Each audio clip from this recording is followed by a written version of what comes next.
Hey guys, got Tom here again, and today we are going to be talking about soy. And there's a lot of fears around soy, especially when transitioning to a plant-based diet. So, Tom, just want to kind of dive straight in. We've got some, people asking us all the time, should I be worried about soy and eating it? Like, first of all, just give it a bit of an update and kind of maybe put people's minds at rest about soy. So yeah, soy is a great option for those on a plant-based diet or generally all our diets. We've got soy-rich diets have been shown to actually improve things like heart health, potentially lower blood pressure, blood sugar, reduce cholesterol. So loads of benefits. There's also some newer research coming out about improving fertility, maybe even protecting against certain cancers as well.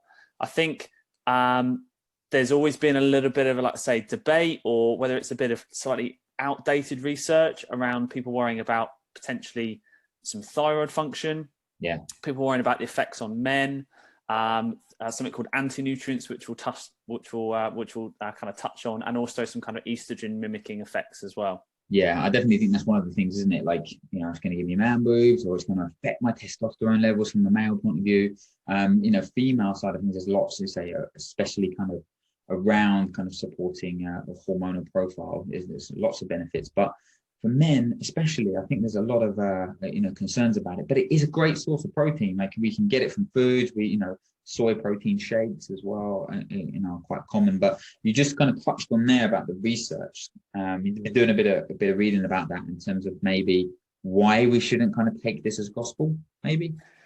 Absolutely, and I think you've got to look at when it's a headline or it's an article, you've got to look at the research. So look at maybe the length of time, how many people, or actually, sadly, in the case of soy, how many animals were tested on, and potentially when this research was done. So a lot of the research that comes with soy and potentially its negatives it's quite kind of outdated research, and a lot of it's been done on animals, whereas we're humans, so we want to know the effects on humans. There's now studies that are coming out, and we're looking at length of studies of 25 years, where they've rigorously investigated their role in chronic disease prevention and testosterone, and we're now seeing that there's no risk, or very, very minimal risk, of influencing testosterone. There's lots of other things that we can worry about and stress about when it comes to testosterone, and we don't need to worry about soy and soy products being one of them.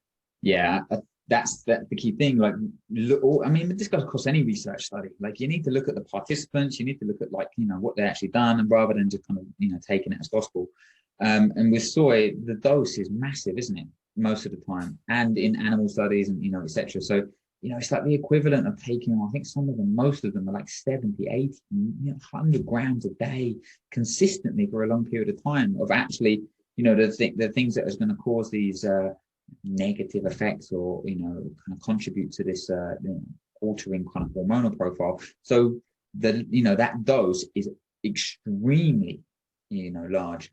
Sometimes in some of the foods, it's like milligrams amounts, isn't there? Whatever it is, it's like per 100 grams of some of the kind of edamames, or soy or tofu or whatever, you're talking 149 milligrams per 100 grams of soy. Yeah. And that's far more than taking like 70 grams a day in terms of some of the things. So we do need to be, like, say, take it in a little bit of context. Yeah. And it is a great thing. Like, do you eat some soy products? Like, Yeah, definitely. Like I say, it's a great source of nutrients. There's loads of great plant compounds in it. And again, like with any food choice, try and maybe pick the more minimally processed, because that offers more health benefits, rather than sometimes soy can be kind of added into some kind of plant-based products that maybe are a little bit more processed. So try and choose the more minimally processed ones if you can, like, say, things like the yogurts, things like tofu, tempeh, rather than look for those alternatives. There's always going to be more research needed, but I think if you're going to add soy into your diet, you want to pick minimally processed foods over those higher processed ones. Yeah, I think getting it from like the whole food as well, rather than like soy protein shakes. Look, it's nothing against them. I just think it's an easier way to consume a larger amount if you're taking it in shakes. Whereas there was tons of amazing kind of plant-based proteins now. So, you might want to kind of choose one of those from hemp, pea, rice, or quinoa protein, whatever, rather than taking a kind of soy protein shake. So, as Tom said, get it from kind of more whole food sources.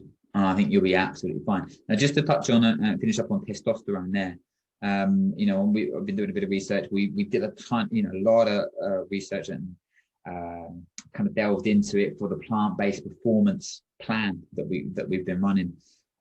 So you've got to, you know, we can allay people's fears that it doesn't affect testosterone. Yeah. No need to worry. Simple as that. Do not worry about it. Like I say, look at where you get it from, so the quality, and then, you know, just be realistic. It's like any diet. You don't want to have chicken 3 times a day because you may be missing out on other nutrients. The same with soy. You don't need to have it at every meal. You can pick and choose your plant-based proteins and distribute them more evenly. Yeah, like you said, devil's in the dose. Like I say, don't if you're smashing it 3 times a day and a couple of protein shakes from soy-based product, then yeah, there might be an issue, and that might alter and affect testosterone levels. But I think the key thing to note on soy and its effect on testosterone is that it's one small piece of the puzzle. Now, testosterone can be lowered and raised by multiple different things, you know, sleep, actually doing resistance-based training, eating enough calories, you know, like all of these types of things can be, you know, will contribute to your testosterone levels negatively or positively, depending on, you know, how you set up your nutrition plan and training plan, rather than worrying about if you eat tofu 3 times a week and it's going to give you, you know, low testosterone levels. So I don't think people can, you know, have to worry about it too much. So that's, you know, the testosterone kind of side of things. Like I say, it's a big jigsaw, and soy is a very small part of that. So don't worry about it. You know, worry about probably sleeping sleeping enough consistently is probably going to make a bigger difference. But good, I'm glad we kind of had this you know, kind of quick overview for people. Like, you know, so look, recap: devil's in the dose. Don't be, you know, smashing it, you know, every single meal.